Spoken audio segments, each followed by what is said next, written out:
Khasi foundation യോഗത്തിൽ സമസ്തയ്ക്കെതിരെ രൂക്ഷ വിമർശനം. മുഷാവറ അംഗങ്ങൾ മുസ്ലിം ലീഗിനെ മോശമായി ചിത്രീകരിക്കുന്നെന്നാണ് വിമർശനം. സമസ്തയുടെ സംഘടനാ സംവിധാനം മുഴുവൻ മറുപക്ഷത്തിന്റെ കൈകളിലെന്നും ഖാസി ഫൗണ്ടേഷന്റെ വിമർശനം.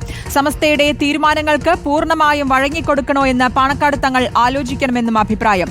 ഖാസി ഫൗണ്ടേഷൻ യോഗത്തിലെ സമസ്ത വിരുദ്ധ ഓഡിയോ റിപ്പോർട്ടറിന് ലഭിച്ചു. AK അഭിലാഷ് നൽകും വിശദാംശങ്ങൾ. അഭിലാഷ്, ആ ഓഡിയോ കേട്ടിട്ട് അഭിലാഷിലേക്ക് എത്താം.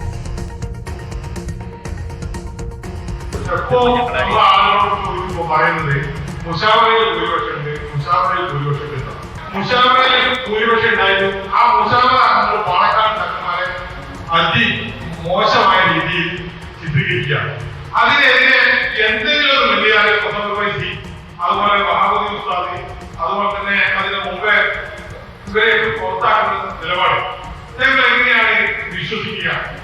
എവിടെയാണ് സമസ്ത എന്ന് പറയുന്ന സംഘടനയെ വിശ്വസിച്ചുകൊണ്ടാണ് ഈ സുപ്രഭാതം എന്ന് പറയുന്നത് നമ്മളൊക്കെ ഉള്ളിൽ കൂടെ കൊടുക്കുന്ന പത്രമൊക്കെ അവിടെയൊക്കെ കണ്ടൊക്കെ അങ്ങനെ പോകുന്നത്. അവിടുത്തെ ജൂനിയർ ആയിട്ടുള്ള കുട്ടികളാണ് പലപ്പോഴും. AK അഭിലാഷ് നൽകും വിശദാംശങ്ങൾ. അഭിലാഷ്, ഈ മുഷാവറ അംഗങ്ങൾ മുസ്ലിം ലീഗിനെ മോശമായി ചിത്രീകരിക്കുന്ന അടക്കമുള്ള വിമർശനങ്ങളാണ് ഉയർത്തുന്നത്. മറ്റെന്തൊക്കെയാണ്?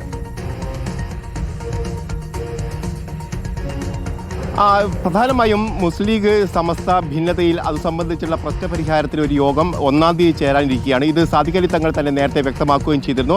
അതിന്റെ അടിസ്ഥാനത്തിലുള്ള കാര്യങ്ങളൊക്കെ മുന്നോട്ട് പോവുകയും ചെയ്യുന്നു. ഇതിനിടയിലാണ് ഖാസി ഫൗണ്ടേഷന്റെ ഒരു യോഗം ഇന്നലെ മലപ്പുറത്ത് ചേർന്നത്. ഈ യോഗത്തിലാണ് അതിലെ അംഗങ്ങൾ വലിയ തരത്തിലുള്ള വിമർശനങ്ങൾ സമസ്ത നേതൃത്വത്തിനെ ഉന്നയിക്കുന്നത്. ഇതിൽ പ്രധാനമായും മുസ്ലിം ലീഗിനെ മോശമായി ചിത്രീകരിക്കാനുള്ള ശ്രമമാണ് മുഷാവറ അംഗങ്ങളിൽ നിന്ന്, ചില മുഷാവറ അംഗങ്ങളിൽ നിന്നുണ്ടാവുന്നെന്നുള്ള കാര്യം കൂടിയാണ് പറയുന്നത്. ഇതിലൊന്ന്, ഭൂരിപക്ഷം മുസ്ലിം ലീഗിനെ അനുകൂലിക്കുന്ന ആളുകൾക്കാണെങ്കിൽ പോലും പക്ഷേ തത്വത്തിൽ അങ്ങനെയല്ല വരുന്നത് എന്നുള്ള കാര്യം കൂടി പറയുന്നു. അതുകൊണ്ട് തന്നെ ശക്തമായി പ്രതികരിക്കണം എന്നുള്ളൊരു തീരുമാനം അല്ലെങ്കിൽ അത്തരത്തിലുള്ള നിർദ്ദേശമാണ് പല അംഗങ്ങളും മുന്നോട്ട് വയ്ക്കുകയും ചെയ്തത്. ഏതായാലും ഈ ഖാസി ഫൗണ്ടേഷന്റെ നേതൃത്വത്തെ തന്നെ വെട്ടിലാക്കുന്ന നിലയിൽ തന്നെയായിരുന്നു അതിലെ അംഗങ്ങൾ ഇത്തരത്തിലുള്ള പരാമർശങ്ങൾ നടത്തിയിരിക്കുന്നത്. മറ്റൊന്ന്, ഇതിൽ ഈ സമസ്തയുമായി ബന്ധപ്പെട്ട് അവരുടെ ഏറ്റവും ശക്തി കേന്ദ്രങ്ങൾ എന്ന് പറയുന്നത് ഒന്ന് മഹലാണ്, അതോടൊപ്പം തന്നെ മദ്രസയാണ്.